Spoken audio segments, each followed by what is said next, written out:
Hello, welcome to One Way TV this week. Glad that you could join us.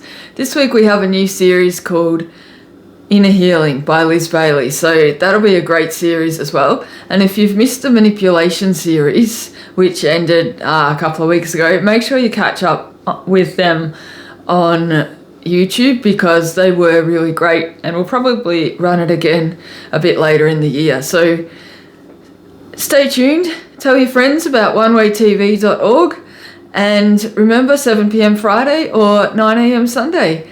And have a great week. Bye.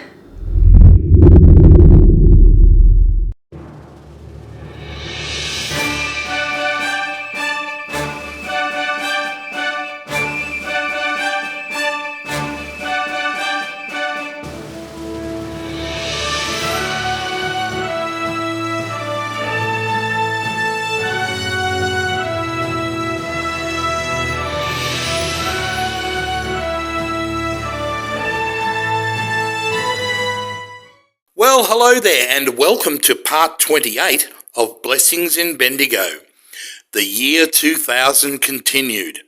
The Bendigo Advertiser stated that it is an exciting time for Bendigo all over the region.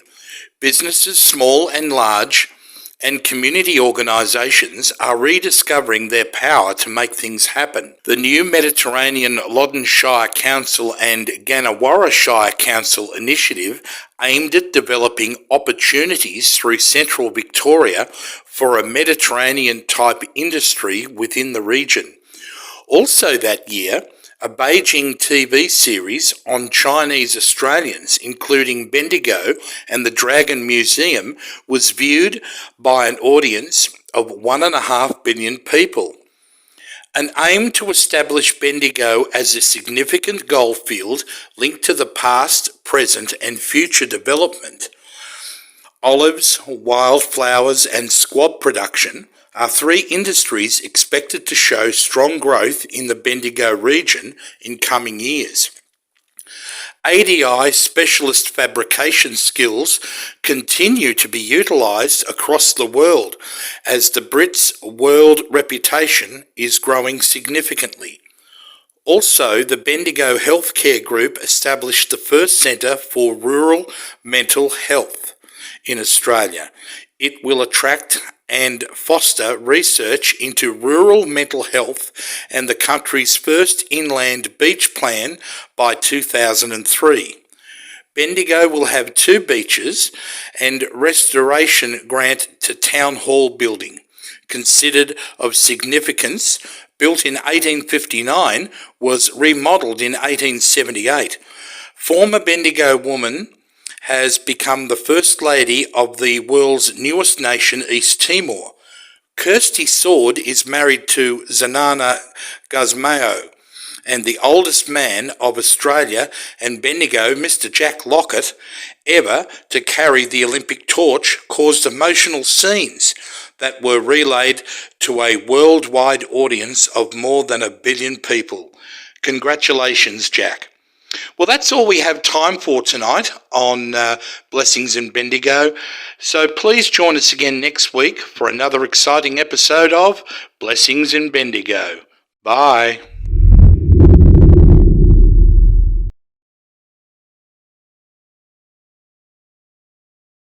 Hi.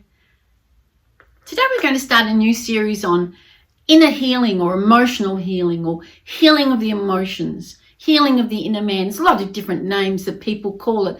I just want to start off with a story about a clown.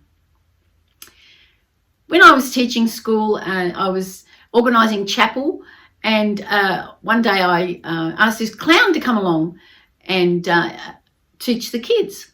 So as soon as he appeared on the school ground, a little girl came running towards me. She was about 5 or 6. And she said, oh, Mrs. Bailey, I can't go to chapel today. I just can't go to chapel today. I said, what's wrong? And she said, there's a clown. I saw the clown. I can't see clowns. I can't have anything to do with clowns. I'm really frightened of clowns. And I said, let's go inside and have a chat. So we went inside. one of the classrooms in private, and we chatted, and I said to her, where have you had some experience where clowns have been involved? And she said, well, when I was really little, she's only 5 or 6 now, but when I was really little, like 3 or 4, I went to a party and a clown suddenly came, Wah! Like that. Oh, she said, I got such a fright. I really couldn't cope. And ever since then, I've been frightened of clowns. And I said, but Jesus can heal you from that. And she said, other people have prayed for me. I said, yeah, okay, well, let me pray for you. And I did. And I just prayed for that fear that had come into her when she'd had that experience. And, she was completely healed. And she said to me, Mrs. Bailey, I can go to chapel now. I'm okay with clowns. I'm fine. Isn't that lovely? That's what Jesus does for us. He heals us. He takes away our pain. He takes away our hurt. And he heals our emotions. He's a great God. The Bible talks about bruisings and crushings and calamities. They're emotional shadows, dark areas of our lives that we don't expose to anybody because they're so painful. They are irrational fears. There's sometimes an inner loneliness. An example of an irrational fear would be someone who can't cope with heights, even though there's a very big, thick barrier around and much superstructure underneath and no hope of the bridge falling. Just the fact that they're on it gives them such fear. Shame, feelings of shame, disillusionment, trauma, feeling unwanted and feeling rejection. All these can trace back to something in the childhood. Phobias, irrational fears about things. Habits, just strange things. Sometimes even chewing our fingernails can hark back to some pain in our childhood. Shyness, feeling insecure and lack of identity and other people offend us. Guilt's all right if you've done something wrong and you need to deal with it, but sometimes we have this guilt that's just there all the time. Addictions, things like smoking can be traced back usually to something that's happened in our past. Grief, there's just that feeling of grief inside here. Shock. Triggers, like a certain thing, like that clown was a trigger. Anger, coming right out of our innermost being where our deepest feelings are. Marriage breakups can be because one person is, or two people are unhealed and they've had emotional pain in the past. Abuse, the abuser is usually been seriously affected in their childhood, but also the person who's been abused also. Bullying, relationship breakdowns, two good friends and suddenly they flow apart because there's unhealed hurt there. Prison is often, of course, the result of hurt, and we know that it's almost unheard of for someone to be in prison who has a good relationship with their father. Conflict and tension. So all these things can come from voices in our past, voices that spoke to us during pregnancy. We knew whether we were wanted or not in pregnancy. Voices that spoke to us in our birth, and voices that spoke to us as toddlers and at primary school. Teachers can say something unthinkingly, like you'll never be any good at maths, or don't hope to go to university because you'll never get to university, that kind of thing. And you know what they found out? This is really amazing. Researchers have shown that hurt feelings from words affect the same area in the brain as a broken bone or physical injury. Isn't that amazing? That silly saying of sticks and stones may break my bones, but names will never hurt me is so untrue, because the sticks and the stones that break your bones are the same pain that emotionally that you have when you've had name calling. Same pain. It's serious.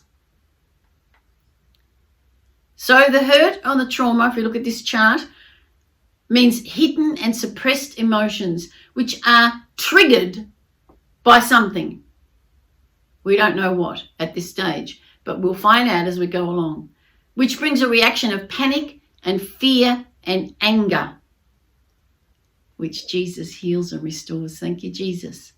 Now, you see, some of us live without hurting that trauma. It's been such a big thing in our lives that it only takes a little thing to trigger us. It's like we're living, if you got from 0 to 10, and 0 is like pretty happy, healthy, well-balanced person, and 10's off the chart. It's like some people are living already at 6 or 7, and it only takes a little trigger for them to go right up to 10. Whereas people who've had an emotionally healthy childhood, they can be living on a 1 and something will trigger them and they'll just go to a 3 or a 4. It can be pretty serious if we've had an abused childhood. We'll learn some more about this next time.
That was a great message by Liz, and We'll be back next week with the next episode of our Inner Healing message.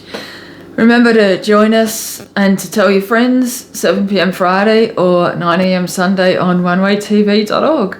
Bye. The thief comes only to steal and kill and destroy. I have come that you may have life and have it to the full. From John 10:10.